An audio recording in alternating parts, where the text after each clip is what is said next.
Welcome to episode 179 of the Whatnauts review show, where every week we pick a story and we talk about it. This could be a movie, TV series, anime, comic book, audio drama, all kinds of entertainment. We watch it, read it, listen to it, and then we come back here and we discuss it. My name is Melissa Wilkinson, and I am joined as always by my co-captain, Kyle Springer. Hello. How's it going, Melissa? How's your weekend been? Fine. It's been a nice weekend. That's good. Go around, looked at Halloween decorations, baked a cake. Ooh. Was there some good spooky ones? Did you see the ones with like the big 100-foot tall skeleton thing? I guess it's not 100 feet tall, but still the like big like 18. Yeah. I saw some of those. 18, 100. Age ain't nothing but a number, you know what I mean? Show me a 100-foot skeleton, please. Right, that's what I want to see. It. Just like Tallest it just skeleton. It's sitting there in the cul-de-sac, just like hands on two houses. I've never seen Attack on Titan, but I think that's it. Just a big skeleton laying across a cul-de-sac. Basically, yeah, that's I did see a giant inflatable Beetlejuice sandworm today, which felt serendipitous. That is serendipitous, because that is what we're talking about this week. Beetlejuice. Yes. And Dune's coming out soon, so it's just Sandworm week. I've been listening to the audio book of that, so yeah, I am surrounded by sandworms. Next, we have to do Tremors, which I think might also be about sandworms. Not sure. Yes, it is. There are sandworms in that one, and that's still a good movie too.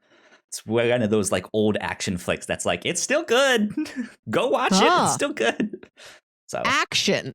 Yeah. I mean, it's not like I wouldn't describe it as like suspense or like rom-com.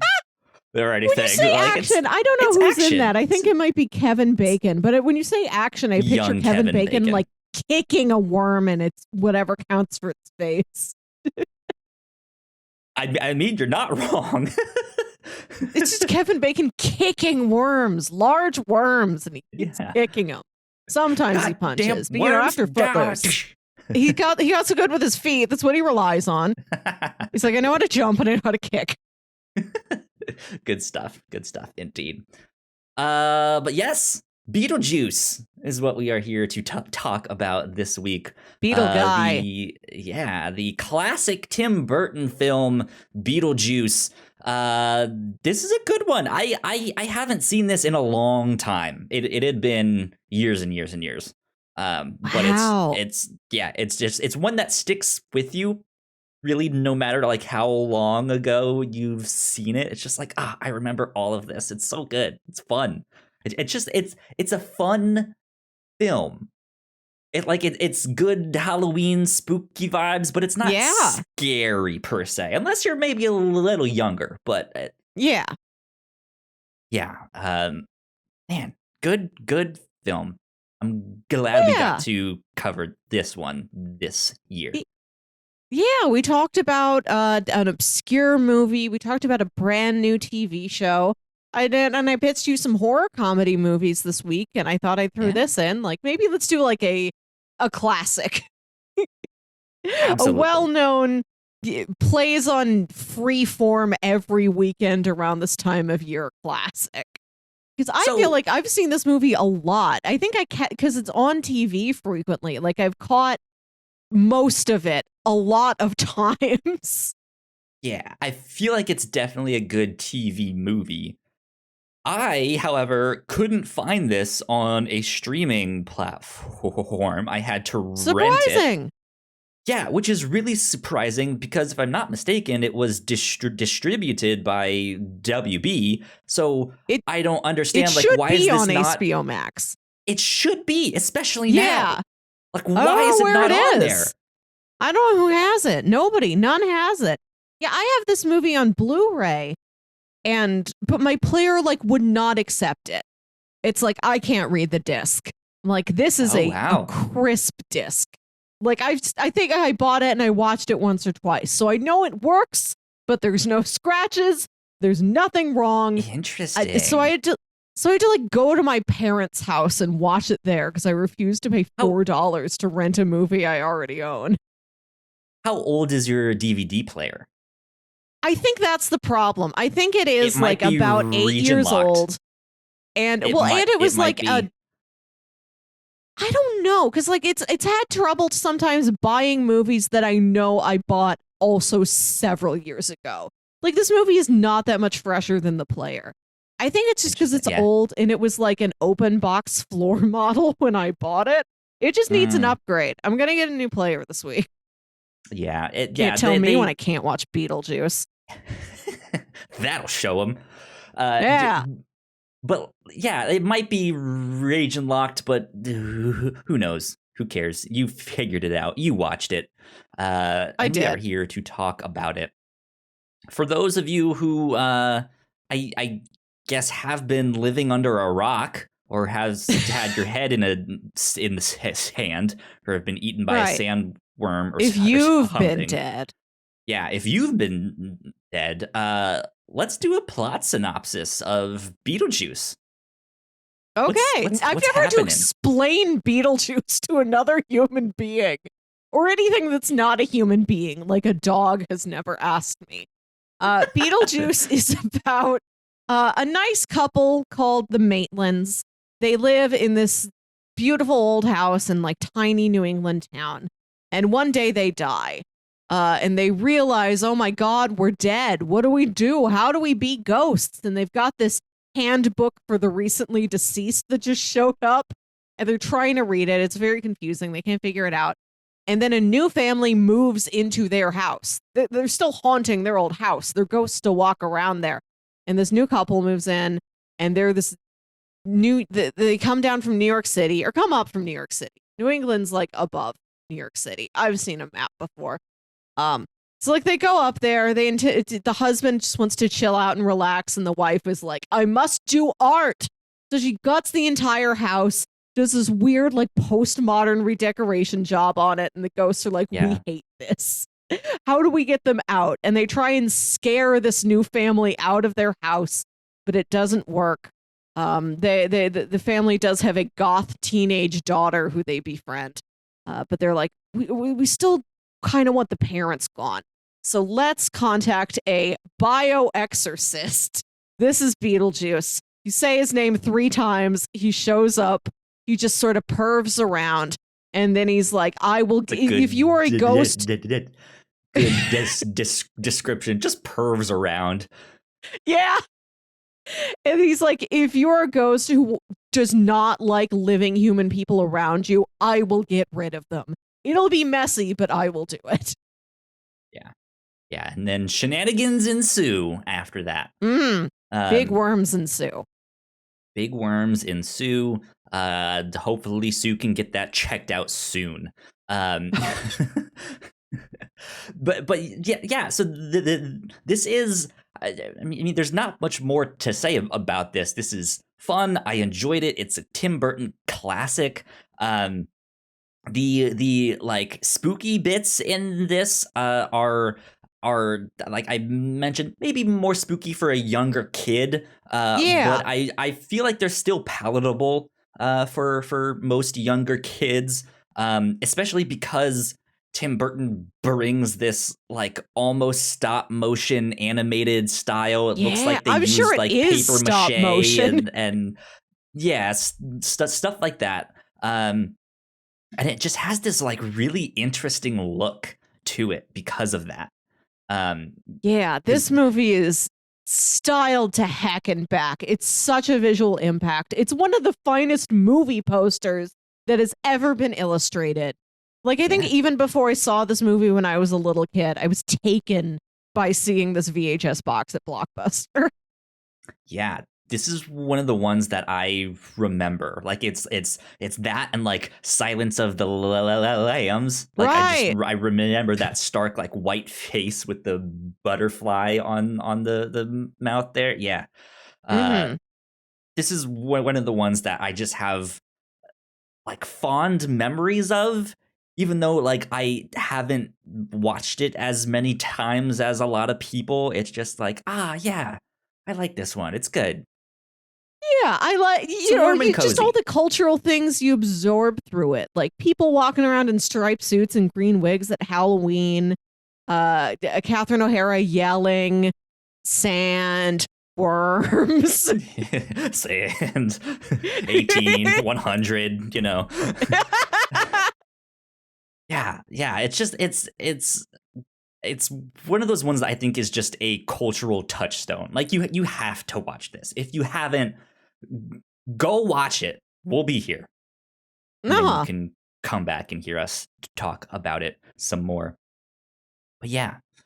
Let me ask you this before we get on to housekeeping and then get into spoilers after that. Were you a big fan of the cartoon, the Beetlejuice cartoon? Because I vaguely remember. Yes, But I do never remember really watching that. My Blu-ray does have 3 bonus episodes of that cartoon included, That's awesome. which I've not rewatched yet. Yeah, it's like Lydia, and she's wearing this cool like red spiderweb outfit, and Beetlejuice is just like her pal. And they just go through like underworld adventures. I don't know if any of the adults are in it. Don't remember. It's just like, what if Beetlejuice continues to perv around with this really young girl on underworld adventures? Right, Except and let's it's make it cartoon. Tame. Yeah. Yeah, it's like they've got the same relationship that like Mandy has to the Grim Reaper. They're sort of stuck hanging around with each other. Yeah. Good callback to the grim adventures of Billy and Mandy there. The other best young goth girl with like weird otherworldly guy cartoon for children. Indeed. Well, yeah, that's kind of about it. I'm sure you guys all know and love Beetlejuice as well, so there's not much else to say on it from just like a top level spoiler free thing. So why don't we get into our housekeeping, then we'll get into spoilers after that. So we'll be right back. We put a lot of hard work into the shows that we make, and yes, we make multiple different shows here at the Whatnauts, and we'd love it if you would check them all out. You can find out more information on our website at thewhatnauts.com, as well as your favorite podcasting platform of choice. When you type in the Whatnauts, all of our shows will pop up right there. Just don't forget to give us a nice rating and review if you like the shows. If you want to support what we do here at The Whatnauts, patreon.com/The Whatnauts is the best place to do that. You can support us for as little as $1 a month. You can get all kinds of exclusive content at the $3 tier. You can also get a shout out and thank you on all of our shows at the $5 tier. You can support us on Twitch by subscribing to our channel at twitch.tv/The Whatnauts, and we would love to have you all join us for our live streams and talk with us in the chat. And lastly, we have merch. If you want to grab yourself a shirt or a sweatshirt or a mug or something else, go to thewhatnauts.com/store to pick up some merch today. And we are back. Big shout out to all of our Patreon supporters, especially those at the $5 tier and above. So thank you to Sam. We appreciate you a lot. Thank you. Cool things that we have been doing here at the Whatnauts. We just did our reactions to the new Peacemaker trailer, the new trailer for the Batman, as well as the teasers for The Flash and Black Adam. All of that stuff is up on the Reactor Core feed on our YouTube, all sorts of stuff. So go check it out. Yeah. We literally just recorded that. So we centered all Michael Keaton based recordings into tonight. Indeed. Good planning, right? So go check that stuff out. I think we now have enough trailers that we like movie trailer reactions that I can now make a like movie trailer roundup podcast. So all of those will then be on the podcast feed that way. So be on the lookout for that stuff. DC Fandom was this Saturday. It was not just movies and TV shows. It was also video games. There was a new trailer for Suicide Squad Kill the Justice League, as well as Gotham Knights. So two new DC Comics video games, and we talked all about those on Crossplay this week, our video game podcast. So go check all that stuff out. But yeah, I think with that, we should get into spoilers.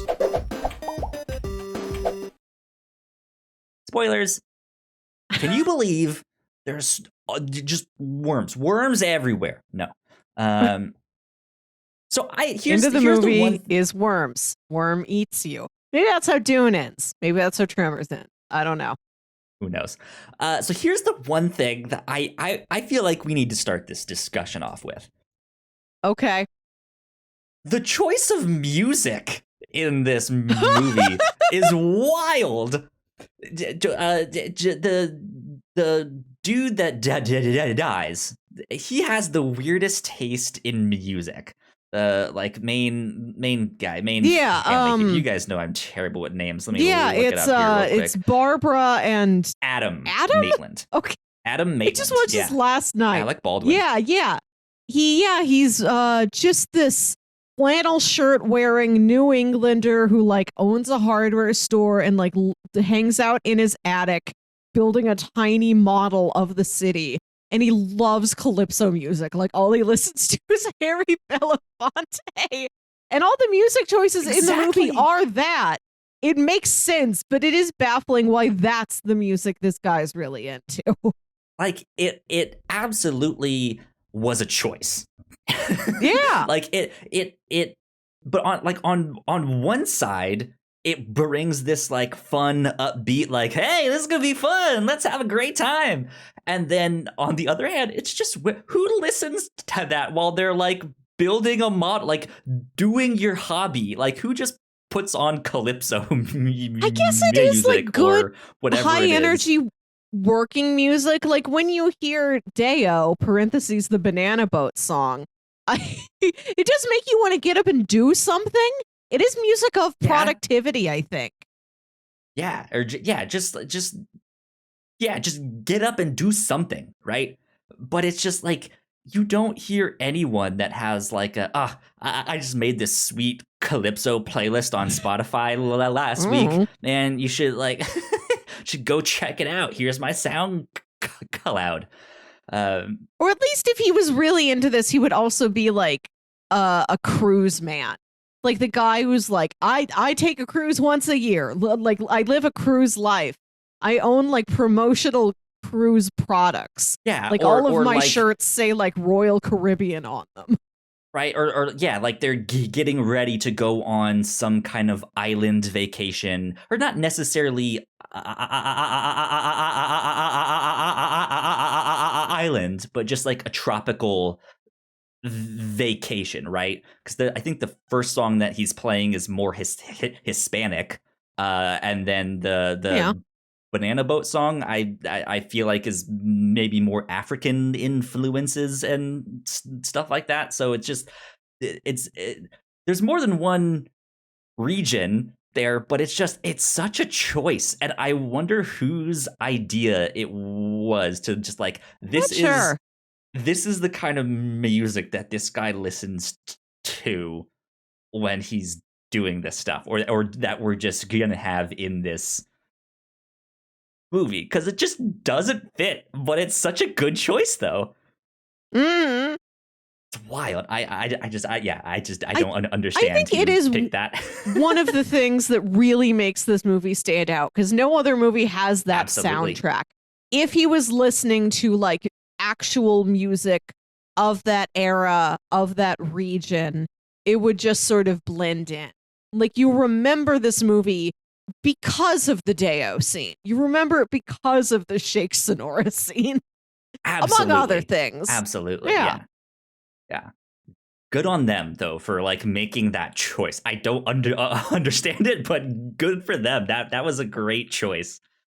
I do kind of like how the Maitlands are pretty square. Like, they're not cool people. Like, this guy loves building a tiny model of the town, and his wife is wearing this like shapeless floral dress and a smock, and she just cleans all day, even though she's like 25 years old. It could be doing other things. It's some interesting choices for sure. Because she's like, who's the actress that plays her? Geena Davis. Geena Davis. Yeah, like she is very young in that movie, obviously, but like she is also very attractive too. And so it's again, like you said, just like shit, like she could be doing other things, like she could do so much better than the hardware store owner. No, like they're both very handsome. They're both good looking. Like they're both like strong, attractive leads. And they're just wearing these very dowdy clothes, living this like very dull small town life, which is a life that they love. Like it's not like either of them are stuck there. It's not like Adam's like, oh, my father left me the hardware store. I can't get out of here. It's not like Barbara's like, oh, I wish I didn't have to clean this house the whole time. It seems like she likes the house to be clean. She likes to do that. She gets upset when like they become ghosts and then the house is like stuck in this permanent dust because she waves the duster around and it doesn't really touch anything. Yeah. They love their lives and they're sad to get rid of it and die. Exactly. Yeah. Yeah, so they are on their way back from the hardware store. Is that right? They're on their way back from something, and they're about to go across this bridge. And then that's when this just like random old dog walks out in the street, and they want to avoid hitting the puppy. So they swerve out of the way. They crash. Their car is teetering on the edge of this bridge, which is somehow only held up by the weight of the dog on one of these planks on this thing, and he's just like incredibly dense dog. Walks out. And I watched this movie, like I said, with my parents, and my dad's like, he points at that car that they're driving, which is such a dad thing to do, to point at a car in a movie and tell you about that model of car. And he's like, that's an 82 Volvo. Right, and he's like, at that no time, idea. I just guessed. Right, he's like, at that time, the car they're driving, and I don't know if it's that specific model or just the Volvo in general. He's like, that was regarded as one of the safest cars on the road. So maybe that's like an extra form of irony here, that they bought the safest car possible, but they die in a way where it wouldn't really matter what car they were in. They just fall into a river and drown. The Maitlands really are just the safest people. Like, right? Like there's nothing offensive about them. They don't like you said, like they're like, she's not like showing off her cleavage or stuff like that. It's just it's very standard. It's very wholesome. It's very her dress just, doesn't even have a waistline. Exactly. Right? They're so safe. And so, yeah, for them to have this like Volvo, which I guess was like the safest car back then, is the safest choice for them. But at the end of this, I can I think safely say that I can mark off vehicle in peril on my bingo card. Yes, you can. You finally can. Vehicle in peril. I wasn't even thinking about that. Yeah, about that one. This was just a what a fun way to go out though, right? With the dog on this like teetering seesaw of this plank. What a fun way to die. What a fun way to die. Not for them, but I guess for us in the audience. Yeah, it is sort of like a slapsticky way to go out. Absolutely. And the dog hops off this plank and the car goes teetering in the lake, and they, I guess, are so safe that they die. out of the movie, that dog never comes back. Yeah. I was thinking about that. Like one of the opening shot of this movie is this a helicopter shot, like looking down at this small New England town. And as it gets closer and closer, it transitions from being real footage, I think, to being the model that Adam is building in his attic. And we do, zoom in on this little church, or we zoom in on the house itself. We zoom in on a building, and this giant spider crawls out of it. And you're like, giant spider. And then he pulls out and he picks up the spider, and we're like, oh, it was just a model. I see what you're doing. He takes the spider and he like, oh, there you are, big guy. And it is a big spider. It is the biggest, like there's a tarantula, and then there's like a household spider. And this is like way more on the tarantula side than any household spider I've seen. No idea what kind of spider that is. Seems dangerous. But like he puts it in his hand and he like takes it out the window, like, there you go, buddy. And like I feel like in another movie, in a more modern movie, that would be like a form of setup for something. The spider would symbolize something. It would come back. There would be follow through on the spider, or like on that dog that kills them. But no, those are those mortal this, like, animals are left behind, not part of the narrative. It would be like this symbol for like impending doom of like, hey, your death is coming or something, right? Or bad things are about to happen. But yeah, just it is your stereotypical like, ooh, scary spider, gross, But then they kind of move on from that. Next, though, we need to talk about how they are trying to navigate the afterlife. Because I feel like this is one of the areas of the film that I wish this movie was longer, right? Like I feel like this is just kind of a victim of circumstance of like back then they weren't really making movies longer than 90 minutes. Especially 90 minutes for like a comedy. Exceptions. Yeah. And like there's just so much about this world that I want to know more about.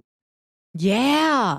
Right? Because they like how, like, who delivered that book, the handbook to the recently deceased. Yeah, like how does that happen, right? And then they get to the like afterlife waiting room thing, and like there's this whole bureaucracy and papers need to be signed, and these women that look like aliens in the like I guess they're supposed to be dead, but like they're dead, which is interesting because when they go to the afterlife, look like aliens, there's people there. I think it's like they've become like blue and green in death. I think it's supposed to be more of like a day glow zombie effect than being an alien, but yeah. It is. This is the first time I've noticed this after seeing this movie like a dozen times. When they go to the afterlife, everybody carries the appearance of how they were when they died. Everybody still carries like that injury or whatever it is.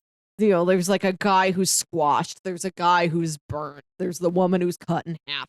And then the Maitlands always look like the Maitlands. They drown to death, but they don't look all drowned. Probably because that's gross, and you don't want to do that to the lovely Alec Baldwin stars, and Gina Davis, the aforementioned hot leads. But it is. I wish there was like a line thrown to like explain that. Like, does that only happen to you after a while? Do you stay fresh? When you're newly dead, and then do you sort of take on the visage of your death itself and live like that until eternity? Why are they different? Besides the fact that they're the leads. I'm satisfied with what we got in the sense that, like, I liked what they showed me, and I want more. That means it was successful. But that's the thing. Yes. Like, I don't necessarily want them to answer every little detail about how all of it works. Right. But yeah, I do want more time spent in that. Just 10 more minutes, right? Yeah. Just little head nods to this thing, little head nods to that thing. Just show me more. Like, you can bring up more mysteries. I don't care. Just show me more. And yeah, I think this is one of the sections that is just like, this is the part where you could insert more, like right here, right there. Right. I want an entire like series set here, like Loki said in the TVA. Excuse me, almost choked and died myself. It's a coughingly good idea. Right? Yeah. Um, like at least like who's that football team? How did they all Who misses die? them? Right? Yeah. Um, just like yeah. And then the whole thing of like the one guy who hanged himself that is on the like conveyor belt that will like go through stuff. Just like, how does all of this work? I'm fascinated. Yeah, and how they're like so structured and so regimented, but you go to the afterlife and you go to that office and there's like a pile of papers that's labeled like paper pile. We just put them there in pile. Yeah. That the way those women looked, which you said like the day glow zombie effect thing there, they reminded me a lot of the fifth yeah, sure. element, that like sci-fi look. Like I keep going back to a more sci-fi themed of like, they're aliens. I know they're not, but it's still like, I feel like you could have done a zombie look differently instead of this like blue green look. No, Not that I'm love it though, complaining, because I love that look. It's so weird. It's so striking, and yeah, it opens a lot of questions. And it's like, well, how do we know that woman wasn't painted blue when she died? Are these the like cheerleaders to the football team that just like No. all got a job there or something? I don't know. No, the football team's brand new. They just died. They just got there. They don't understand that they're dead yet. And Miss Argentina's been there forever with her little pageant sash. Yeah. Good stuff though. That whole scene is very fun. One of the like memorable scenes in this movie that stuck with me for years and years is when he sits in between the guy with the shrunken head and then the guy that like did it to him, the like shaman guy that's right there. For some reason, when I was younger, like that, like just like that shrunken head would just like stuck with me. It was just so striking of like, I didn't know that was possible. What happened here? So yeah, stuck with me, stuck with young Kyle there. Scared him half to death. There's a lot of images and feelings that really stick with you from when you're a kid. Like how much the Maitlands like lose time really gets to you. Because I don't know about other people, but like that's a theme in my dreams. Like I'm constantly having dreams where it's like, time to go to work. Just gotta go into my closet, put on my shoes. And then I like can't find my shoes. And then I look at the clock and it's been 8 hours and now I'm late for work. I missed work entirely. I don't have my shoes on. Like that happens to me in dreams all the time. And when you're a kid, you just like don't understand how time works, right?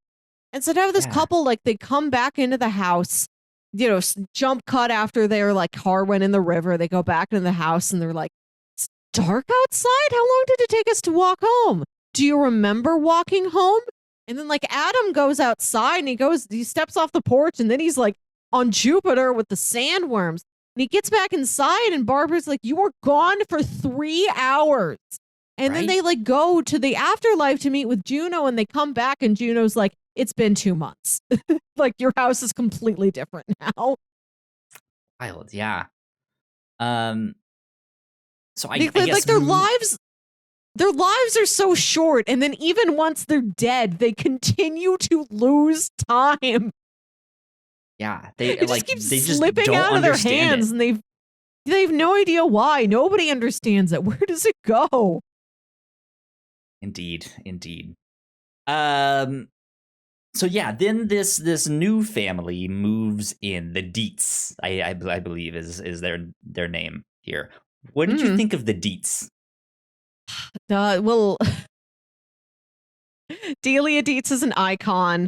Always has been. I was her for Halloween several years ago. I've got a sticker that I bought at a Comic-Con that's like one of her sculptures, and it says, "This is my art, and it is dangerous." Nice. And I stuck it on my key card to work that's like attached to my keychain, so it's like always with me. Like that's the image of myself I present to the world. This is my art and it is dangerous. Good stuff. Good stuff. Yeah, this is like I feel like the father is maybe the most like the Maitlands. Like he's just so bland. To me, and he moves in and like his wife wants to change everything and he's like, I love this exactly how it is. And he stakes out one room that must have been like the study filled of old National Geographics and like sculptures of ducks, and he's like, don't touch this. Watch. My retreat. Yeah. But then it like I think that decision makes the women of that family stand out so much more. Not that they needed help with that, but it just like that contrast just makes them stand out so much more. You said the mom was an icon, but Winona Ryder as Lydia, I would say is the icon, the like goth icon. She is she has a funky haircut. She has those like real straight and high they're like, and she like pinches them and pulls them into these little spikes. Yeah, it's kind of cool, and I think for the time, like that's a haircut that I expect to see like today, just like and not necessarily on goth people or like goth style thing, but like that's just a more common hairstyle or something similar, right? Yeah, like those little baby bangs, those exist now. Those are happening. I was looking at her style and thinking about, oh, she is such a goth of her time. And like, as time has gone on, like the way goths look have changed. I think about us that like when I was 13, I was friends with a goth girl at school, but she was like wearing what Hot Topic was selling at that time, which was like the big pants covered in chains, you know? Oh, and yeah. She had this like really extreme makeup and like the thick, like ball choker chains and things like that, like around her neck. And Lydia's just like, I have a veil. I wear a veil to dinner with my parents to eat Chinese takeout. And she's just got like very minimal makeup, and she's just like this very sort of soft, monochromatic, like no jewelry, no adornment. Like she feels like a goth of the time where I did not live. I've just listened to music from around then. I'm like, yeah, she looks like how The Cure sounds, I guess.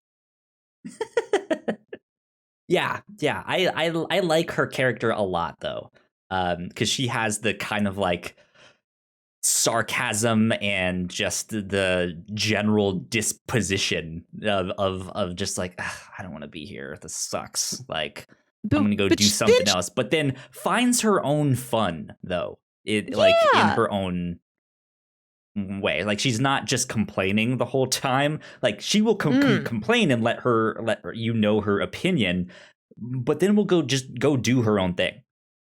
Instead of just sitting there and moping, right? And once she finds the Maitlands, she's attached to them very quickly. Like those three form like their own little family unit so promptly. They're so close knit, so fast. Well, she finds them because she thinks it's her parents having sex. Right. She hears the Maitlands. They're like dressed up in sheets and they're moaning like, let's do like classic ghost stuff and we'll scare these guys out of the house. And she hears all this moaning, right? And she thinks it's them having sex. And then she sees the Maitlands out in the hallway wearing the sheets, and she thinks that's also part of a sex game.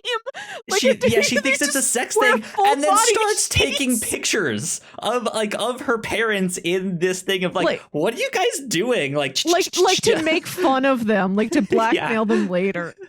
It's so funny though. I almost wish I knew what was going on in her head when she sees the two of them in sheets. Like, that's a sex thing.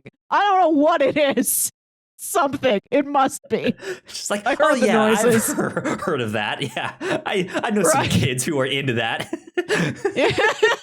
Wearing full body sheets and walking around the hallway.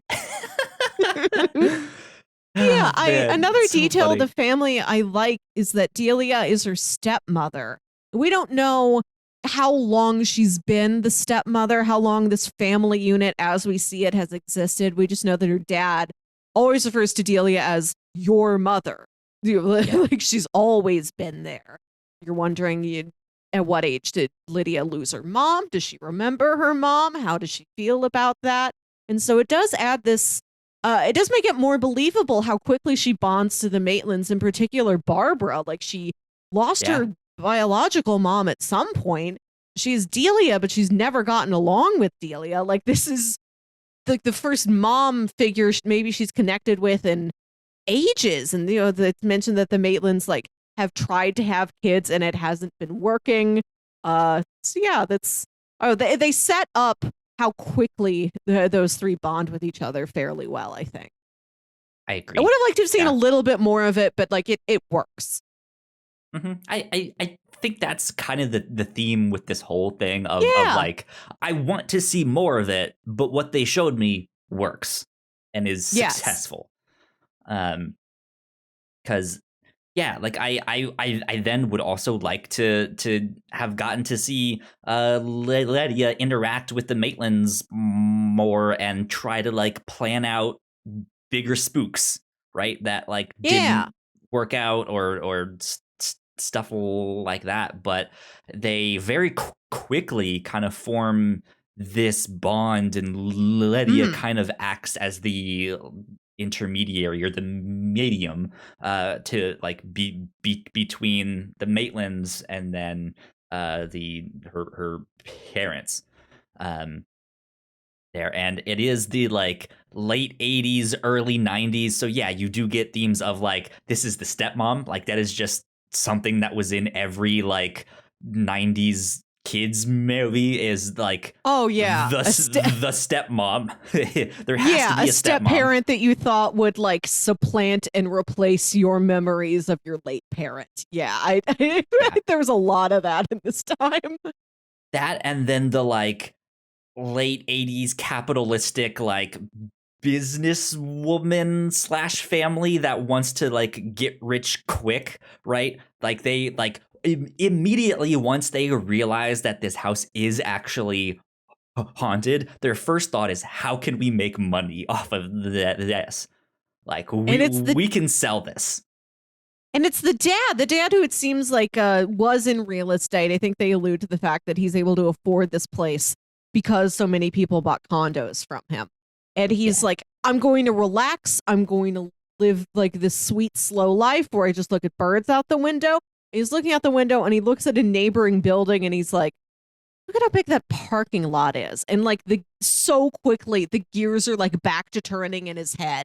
He looks out the city and he's like, I can profit from this. I can turn this into something else. He's like, I'm going to move to some small town. And the second he gets to the small town, he's like, I know I can make this big. Yeah.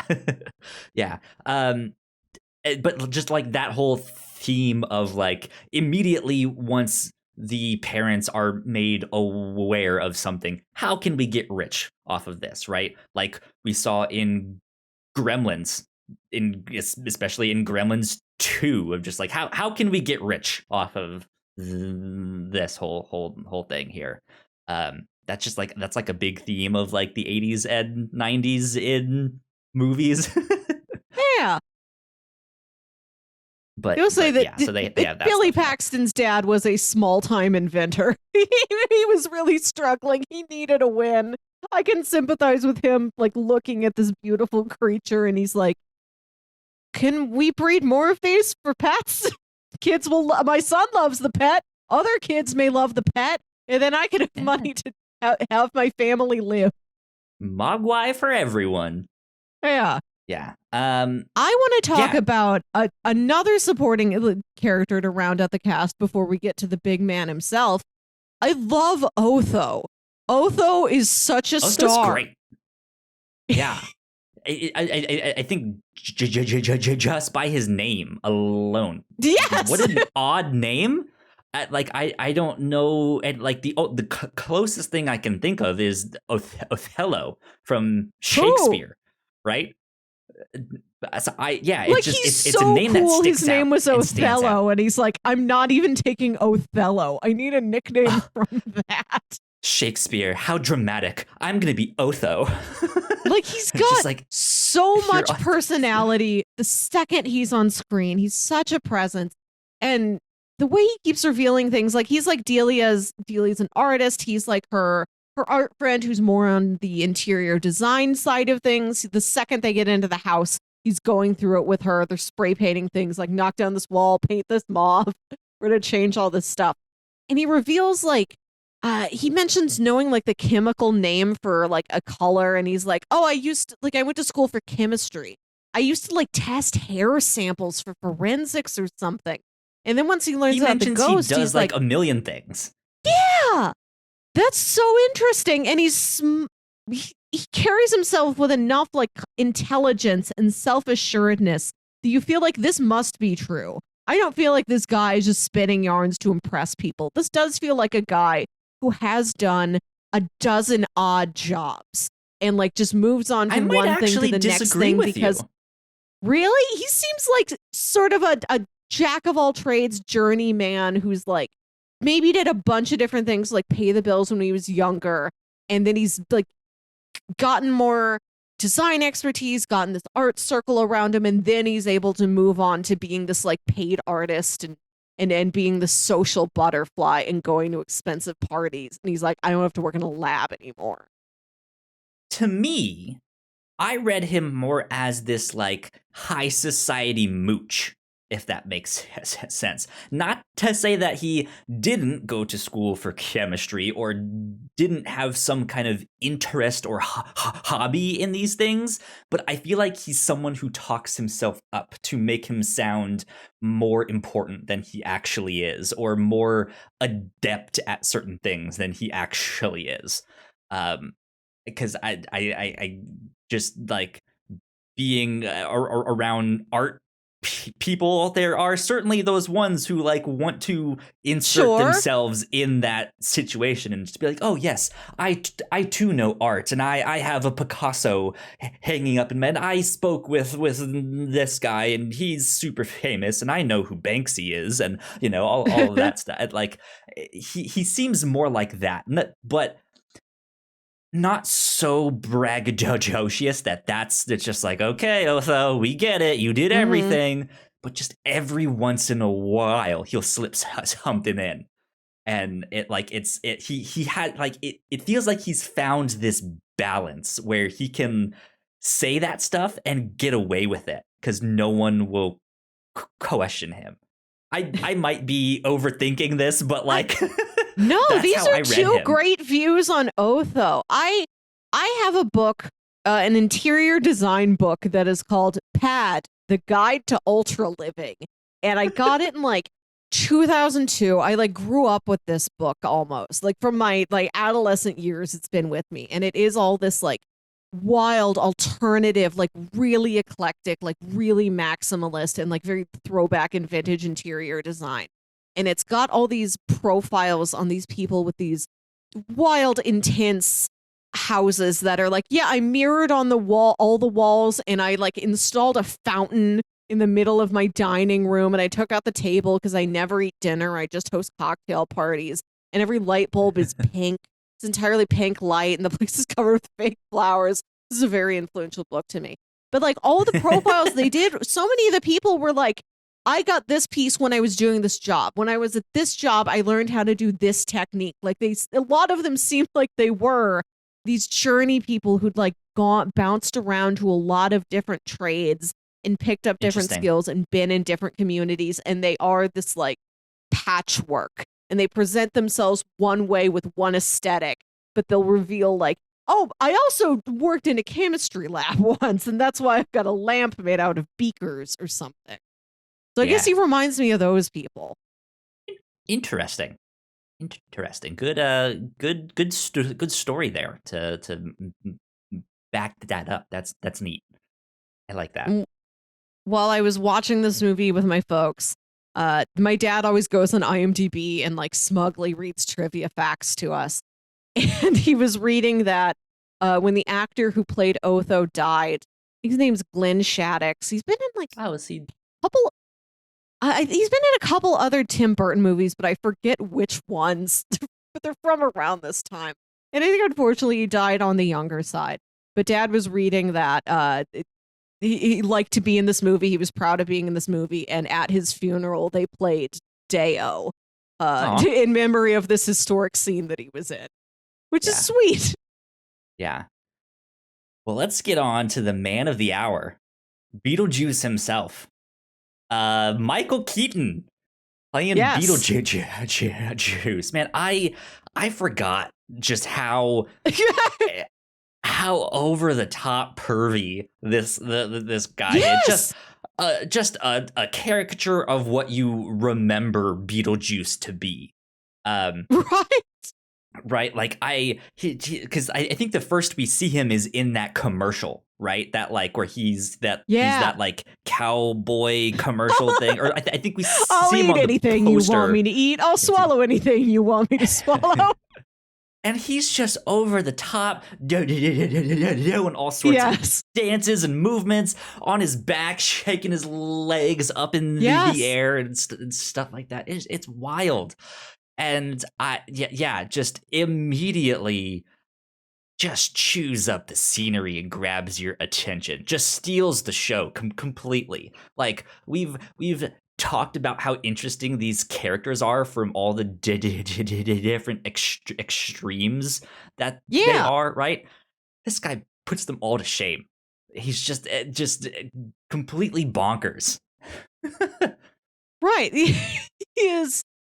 You forget how little of the movie he's actually in, how long it takes for him to show up. Like, he doesn't put on the classic black and white suit until, like, right there at the end. For, like, his final scene, that's when he has the suit on. Right, and, like, the first thing he does after the Maitlands decide, like, this is our last resort, let's summon him, he just like, grabs Barbara and kisses her. He's very gross. It is surprising that, like, he's so accepted in our culture. Like nobody's arguing against Beetlejuice just for how like exactly he's such a big broad over the top caricature. Like people like to dress like him, but nobody wants to behave like a Beetlejuice. There's no way you could. Absolutely unacceptable. But he is so fun. He is a show stealer. I love how he like lives once he comes to the mortal realm. And like the rules of like what is in what ways something manifests and what control a supernatural entity has over its environment are like really amorphous. We don't have any set rules. But when he shows up, he just like lives in Adam's like miniature town, which is so fun when you get those like shots of him where he filmed him on like what's supposed to be like the tiny little astroturf grass like blown up really big. I just love the sense of scale in this movie and how they have to build a miniature town and then build a full-size set that looks like it's the miniature town at eye level of like the size you would be if you lived in the town, how much they're playing with that. But I love that he feels horny, so he just like summons a girls club. Right. And then Barbara's like, Adam, why did you build that? And he's like, I didn't. which then I think secretly gives us another look inside the Maitlands of like we perceive them as so square, but then like her reaction is to like not even blame this disgusting thing that like just kissed her and is obviously like horny, but instead it is like, now husband, why did you do this? Why did you do husband? Right? Like, but just immediately blames her husband.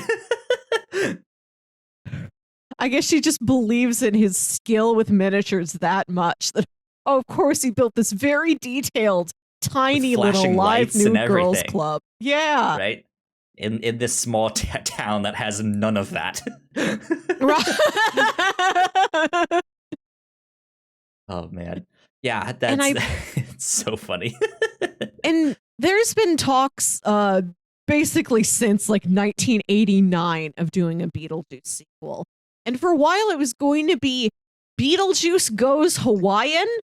I remember that, yeah. And like what I say to you is not only the pitch, I believe that was the title of the film. One ticket for Beetlejuice Goes Hawaiian, please. Which, like, I think that would be a fun stylistic mashup to take the way everything looks in this movie and then combine it with like pseudo tiki culture. Like we go out there with the sandworms. Let's put this thing on an actual beach, maybe. Hawaii's a lot of different things. Who knows what aspects they may pick. But also, like, why are we in Hawaii or New England? Is there any continuity? Do we carry over anyone except Beetlejuice? And I think now maybe there is a real Beetlejuice sequel in the works that is not that. Don't know. Time will tell. But I was watching this and thinking, I think I'd almost rather have a Beetlejuice prequel. Because they go and talk to Juno. Yeah. Like, what if we called that Beetle guy? And she's like, you want nothing to do with him. He has history. He was my apprentice once. And then he turned that wild. Like, was Beetlejuice a mortal man once? Or when did he die? How did he die? Why did he take that job? Why did Juno think, yes, this is a suitable apprentice? And then how did he turn? Why did he end up where he is when we meet him in this movie?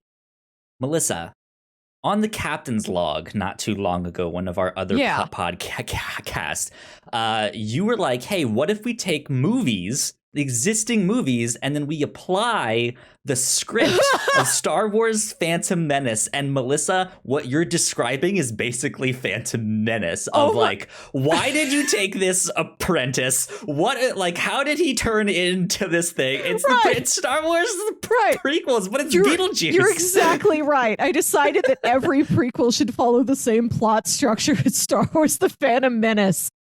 Right, so who's like the Qui-Gon Jinn to Juno's Obi-Wan Kenobi? Exactly. Did the Beetlejuice Anakin have like a Padme in his past? Right? Yeah, that's what I want to know. Give me that story. Wow. That would actually be good. This is the perfect mapping onto it. I've proved my theorem, Kyle. The Phantom Theorem, it works. Good stuff. Oh, man. Okay, back to Beetlejuice here. Yeah. I hope they get to do more Beetlejuice down the road somehow, some way. I think especially with Ghostbusters coming back, they've already made one newer Ghostbusters. They tried to bring back Men in Black. Like, all of these movie franchises are getting remakes or revivals or new sequels for the new generation and stuff like that. And I think Beetlejuice is ripe for that. Yeah, we've been talking about how fascinating this afterlife bureaucracy is. And I mentioned Loki. I think the fascination that people have with the TVA in Loki is a nice model for like what this could be. I'd love to see something else in this world that's about like another caseworker and another like ghost case. And like maybe again, it's also like, you may have heard of this guy Beetlejuice. I don't advise that you call him. Yeah, because like again, we've mentioned this is a classic. It's still a great movie. It's fun to watch. You don't necessarily need to remake this, but no. Yeah, like this is it is ripe for a new generation, a new actor taking on this role, to see how they do, to do that, or just explore it in new ways. Right? Yeah, make it a TV show instead. Make it a mini series. Well, it was Beetlejuice was adapted into a Broadway musical. There you go. We already have that checkbox checked. Yeah, just like 3 or 4 years ago. I think I saw like clips from it on like the Tonys or maybe on like the Macy's Thanksgiving Day Parade where they give you like Broadway numbers at the beginning. It looked cool. Looked like it had a great actor as Beetlejuice. Can't remember his name. And like I know there's an opening number that's like, this is a show about death. Like it seems like the tone that they took, the sort of message that they took for this Broadway show is about like, don't fear death, enjoy your time when you're alive, and maybe after you're dead, then it's a party too. Yeah. Who knows? Who knows indeed. Yeah. Good old Beetlejuice. He's a great guy. Great guy. Yeah, I don't, to be honest, like I don't know if I have much more to say about this film, right?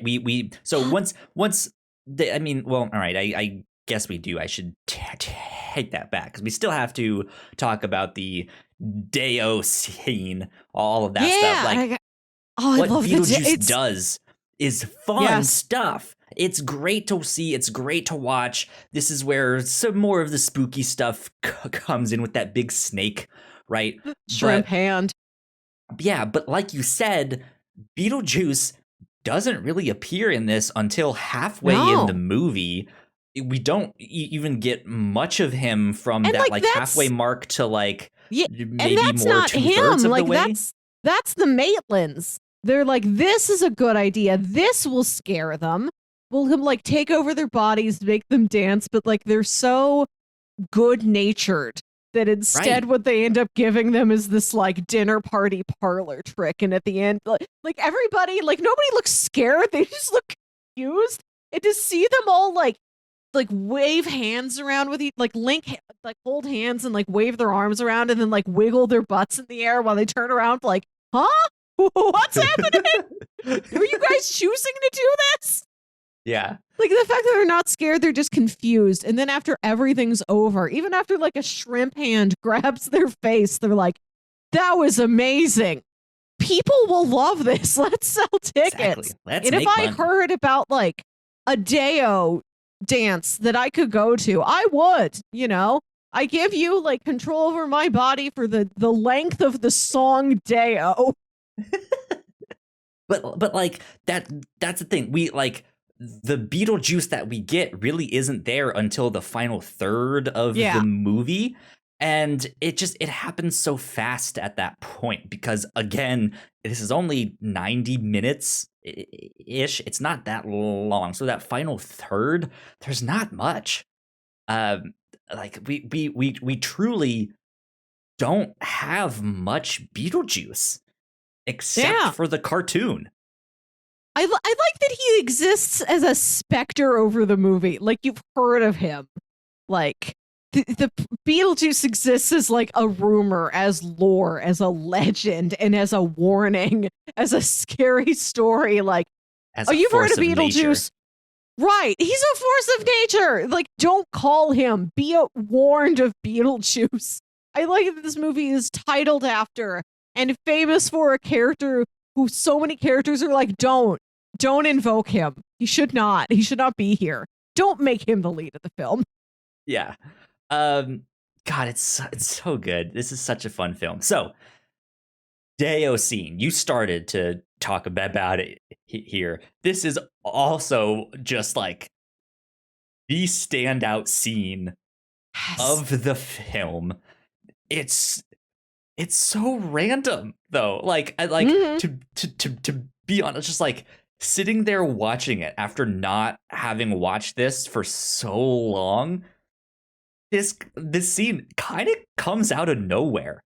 Right, because there's no lead up to it. Like you know that the Maitlands want to try a little harder to scare the family, but you don't see them hatching this plan. Exactly. You don't know what they're planning, what they're thinking. Like, okay, maybe demon possession. Like, maybe we can make them do some stuff there. And yeah, like I think that scene would also have been really, really funny to see. But I'm glad we didn't see that scene actually. Like, I think to see them planning it and being like, okay, yeah, we can possess them, and like, okay, what can we do after that? And then that's when Adam is like sitting there with his stereo, right? He's like, I got it. Like, the song is playing. Like, he know, like, we can make him dance to this song. I love this song. It's great. Like, we'll do all this stuff, and it's just like, and then they execute that plan. I don't think it would be as funny. Yeah. I still, like, there's still part of me that wants to see that, but it just, like, because we don't get that that like planning stage, the scene comes out of nowhere, but is also that much more funny and that much more memorable because Yes. they cut that out. And the football players show up for some reason. They're dancing in the back there. They're at And the end. They're at the shake, shake, shake Sonora scene at the end, which is delightful. I yeah, like that this movie ends with like the families learning to coexist for the sake of Lydia, and how her like Charles and Delia just like continue to live in the house. Like, there's still a presence in her life, but she's really being parented by the Maitlands. And when she yeah. gets an A on her math test, they will like also kind of make her float in the air and dance her around for fun. Yeah, that's good. It's good. It's fun. But yeah, those like dance numbers and stuff. It's just so wild, but so memorable. Like, that is the one scene that everyone remembers. Like, that is, or you might remember more, like me with the shrunken head dude. But like, this is the first one that everyone mentions. They'll just be like, Dale, Dale. The visuals of this movie are so striking. This is one of the most memorable houses in cinema history. Like, the house is so odd looking at the beginning. It's got that big sort of like tall front tower with like a tiny round little window in the middle. It's that like And New England Quaker, like Salem witch trials, like house that's been here for a long time, but that has some still history. like, yeah, but still, like, the proportions are kind of off, even for like what kind of odd historical house that is. And then Delia moves in and just like puts that weird like framework around the house where there's just like an extra like outstanding wall attached to nothing, and that there's like Yeah. like pillars and blocks going across it, and then the entire inside is covered in this like weird sort of gray green like grit all over the place. It looks like It's a so 90s weird. countertop. The entire house is a countertop. Yeah, it just the whole thing just looks, it just looks like a mess. Like, it's so it's such an art style and like decoration style of that time, though. Of like, when you think of like 80s and early 90s, Yes. like it like high art stuff, it is that, like, I don't want to say it's almost vaporwave. Like, I wouldn't describe this house as vaporwave, Yeah. but But it's parts almost of it like lean they're into that, invoking yes. it. Yeah, they're trying to get into that, like, the gaudiness of that art style. Yeah. And like, there's a scene where Charles calls one of his business contacts back in New York City, and that is the like most like black leather and chrome and marble like 80s power office. I love Yeah.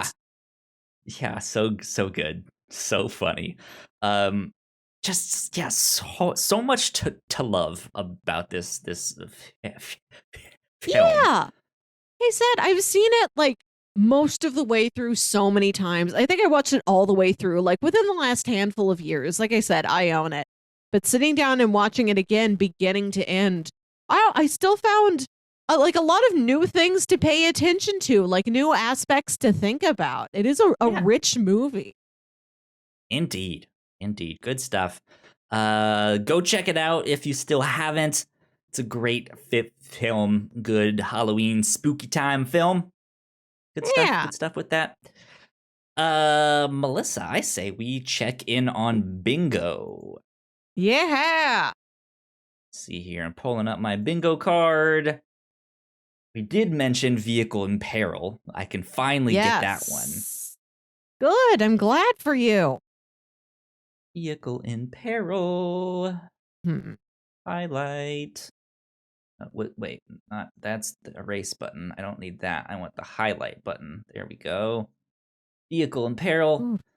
Save that. I don't have anything else. There may have been an instance of somebody throwing an object and off screen you hear a funny sound effect. But amidst everything else, I had a feeling that would be in this. I didn't catch one. Yeah, if it was there, it was like lost in a cacophony of other stimuli. Yeah. I think right now the only one I can get is vehicle in peril.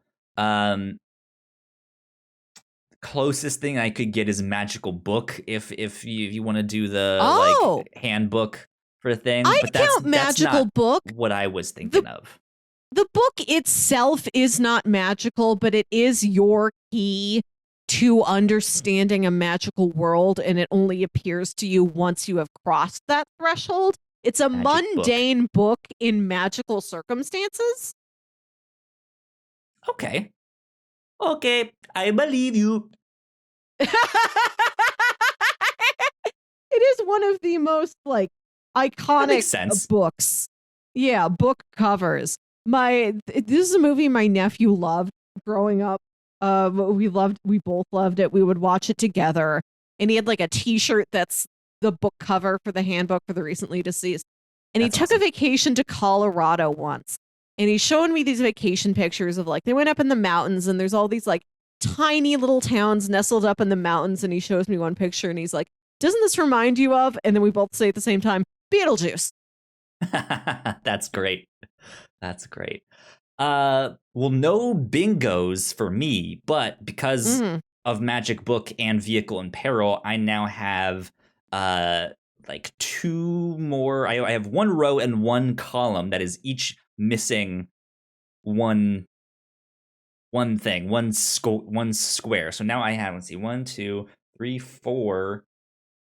I have 4 like lines, I guess you could say, both rows and columns that are just missing one.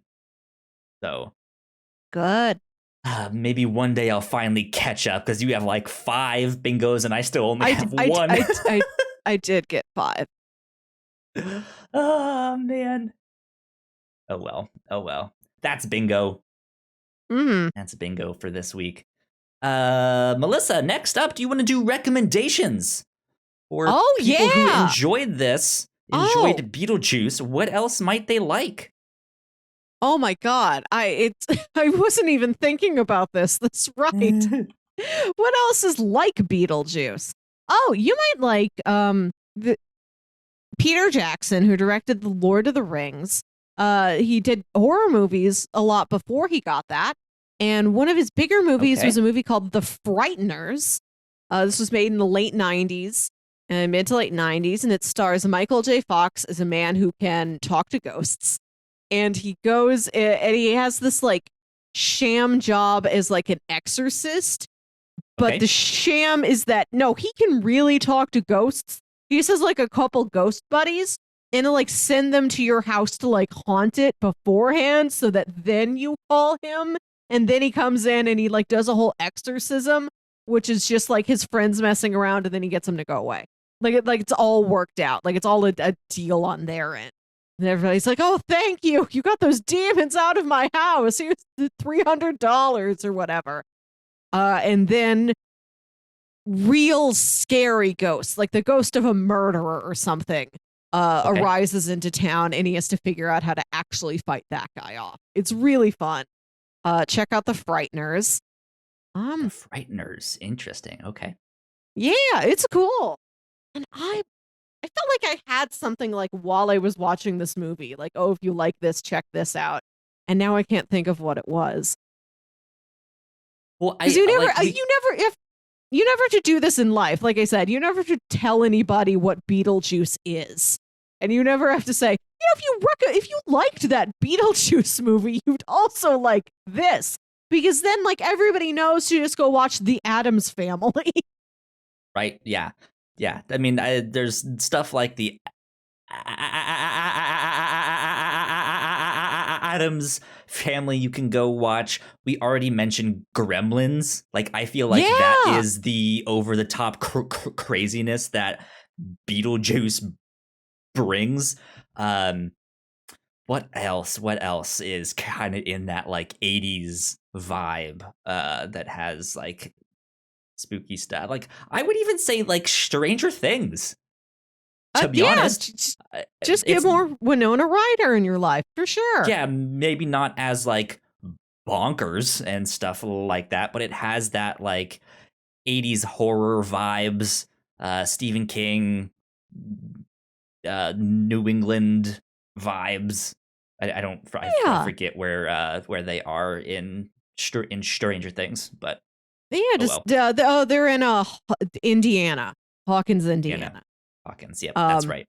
Yeah, to stay on Ryder, you could also watch Heathers, which is another movie that's very stylized, has these very dreamy portions to it, and is also like very production designed. Like everyone's wearing these very sort of over the top distinct outfits, and they're in these very like stylized distinct houses. It's another great movie to just look at 80s houses. Heathers is. There you go. So I mentioned Gremlins. I do want to point out that we covered Gremlins 1 and 2 on December 11th of 2019. That was number 87 here on the review show. So if you guys want to go check that out, you can go do that there. There you go. I think that's a good handful of recommendations. Yeah. Good stuff. Good stuff. Melissa, it is my turn to pitch some things for this next week. Yeah. And when I pitched 2 weeks ago, I had let you I let you pick. I was like, I have 2 pitches ready. Like one that was like stuff on Netflix and streaming services. It was TV shows. And then I had comic books. And you were like, let's do the TV shows first. So this week, I got some comics to bring to you. Bring them to me. Pitch number one is a book called Something is Killing the Children. I would like to read volumes 1 and 2 of this book. It is written by James Tynion IV, who I believe is currently writing Batman at DC Comics and stuff like that. You can't write Batman anywhere else. Pretty much. But let's see. This is a new series about staring into the abyss and finding to find your worst fears staring back. Here's what Comixology describes this book as. When the children of Archer's Peak begin to go missing, everything seems hopeless. Most children never return, but the ones that do have terrible stories. Impossible stories of terrifying creatures that live in the shadows. Their only hope of finding and eliminating the threat is the arrival of a mysterious stranger, one who believes the children and claims to see what they see. Her name is Erica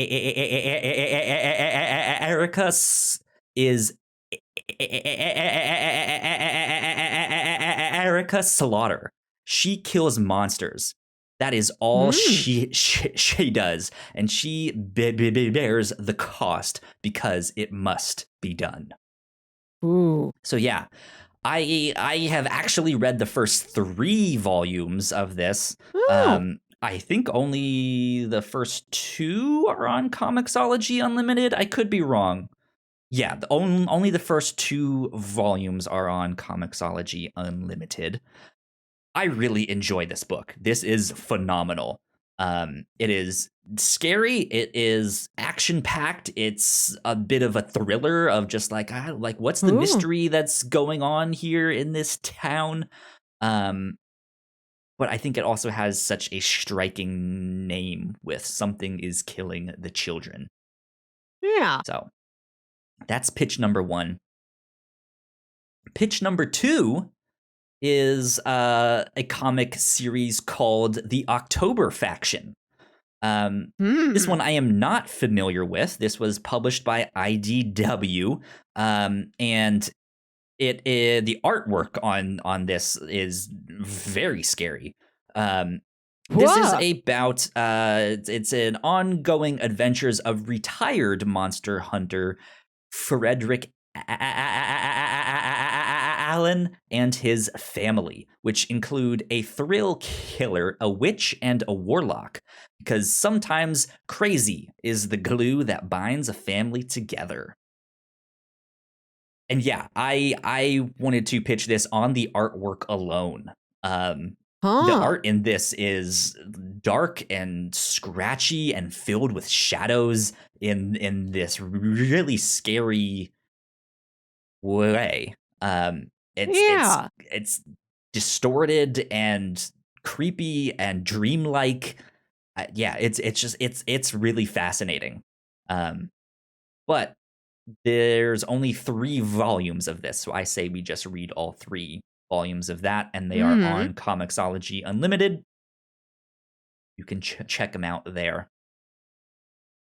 That's the October Faction, about this retired monster hunter and his family of murderers and witches and warlocks and stuff like that, and their adventures. Last but not least, pitch number 3. Also, the first 2 volumes are available on Comixology Unlimited. This is called The Red Mother. This one seems more about realism and the scary details within reality, if that makes sense. Says the last thing Daisy sees before she blacks out is her boyfriend being dragged away into the darkness. She wakes up in the hospital after the attack and learns that her eye was so badly damaged it had to be removed. When she gets a new prosthetic eye, Daisy starts to see terrifying flashes of red filled with things and people that aren't there. Now Daisy must solve the mystery behind these visions as they begin to take control and drag her closer to something that she doesn't understand and may not be of this world. That's The Red Mother, written by Jeremy Hahn and art by Danny Luckert. There you go. Pitch number 1, Something is Killing the Children. Pitch number 2, The October Faction. And pitch number 3, The Red Mother. I Googled all 3 of these, and just based on art alone, I liked Something is Killing the Children. It looked like it looked like the most colorful out of the 3 of them.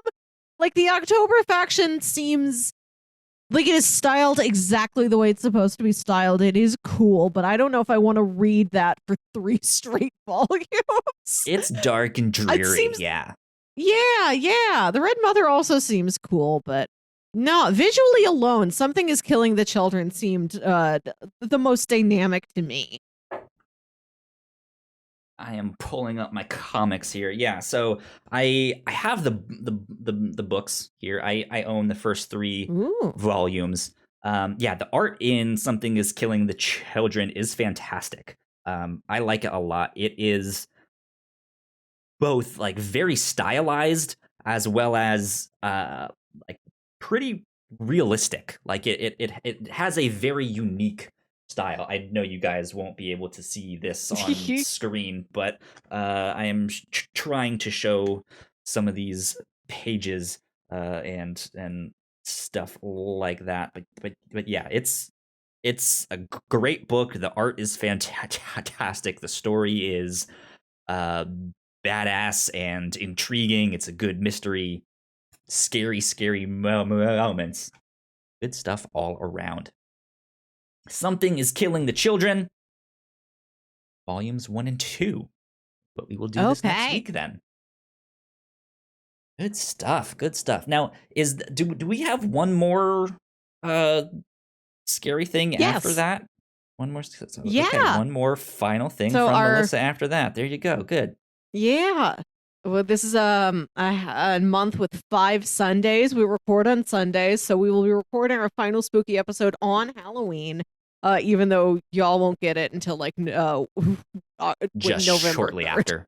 Yeah. That's fine. And then after that, we did this last year. We normally do an end of the month special, where we watch the same show or read the same ongoing comic book series all the way until the end. Normally we record those last Sunday of the month, but we skip that for Halloween because the end of the month is Halloween. You have to focus on Halloween. It only comes once a year. So first Sunday in November, we were recording about season 2 of The Leftovers.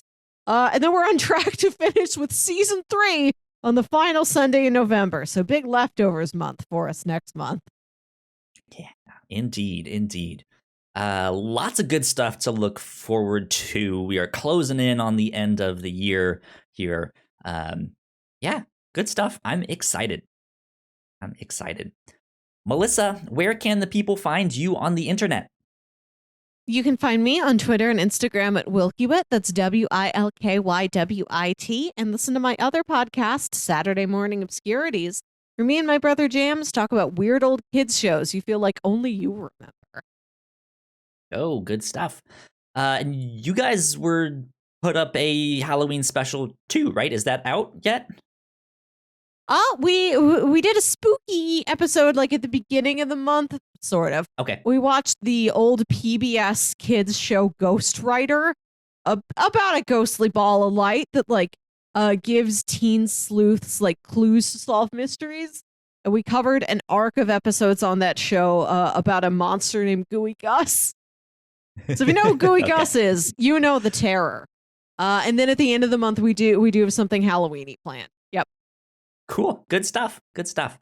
You guys can stay up to date with me at Yo Kyle Springer on Twitter. And if you guys want to stay up to date with all of the stuff that we do here at the Whatnauts, we are at the Whatnauts on Twitter. So go like, share, subscribe, tell a friend, tell a foe. You guys know the deal with all that. Maybe even call Beetlejuice and tell him. That would help us out a ton. But yeah. That about wraps us up for this week here on the Whatnauts Review Show. Thanks for checking this one out. We will see you all next week. Bye. Bye.